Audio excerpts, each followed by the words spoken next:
रामकृष्ण हरे मित्रांनो, मी महाराष्ट्रामधील तीर्थक्षेत्र पंढरपूर या ठिकाणी आलेलो आहे.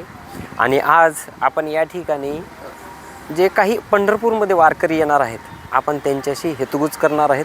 आपण त्यांना वारीबद्दल विचारणार आहेत, ते कधीपासून या ठिकाणी येत आहेत आणि इथं आल्याच्यानंतर त्यांच्या मनाला किती शांती भेटते आणि किती सुंदर त्या पद्धतीनं हे लोक या ठिकाणी येत असतात.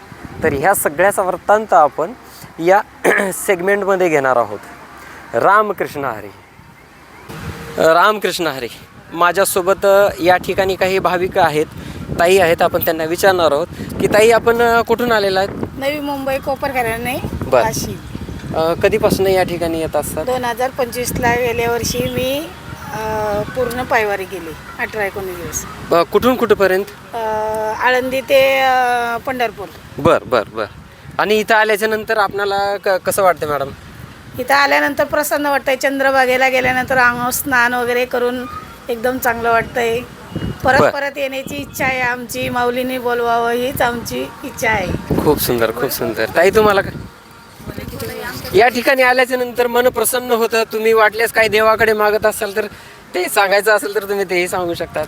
इथे आल्यानंतर खूप आनंद वाटतं, मन समाधान वाटतं, प्रसन्न वाटत असतं. हो. चंद्रभागेला स्नान करून वगैरे अच्छा. मन एकदम हे होऊन जातं. बरं. आपण कुठून आलात?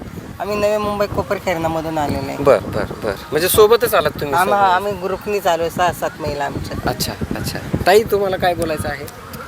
ठीक आहे ना. इथं आल्याच्या नंतर तुम्हाला मनाला शांती भेटते, शांती एकदम मन प्रसन्न होतं. प्रसन्न होतं. ठीक.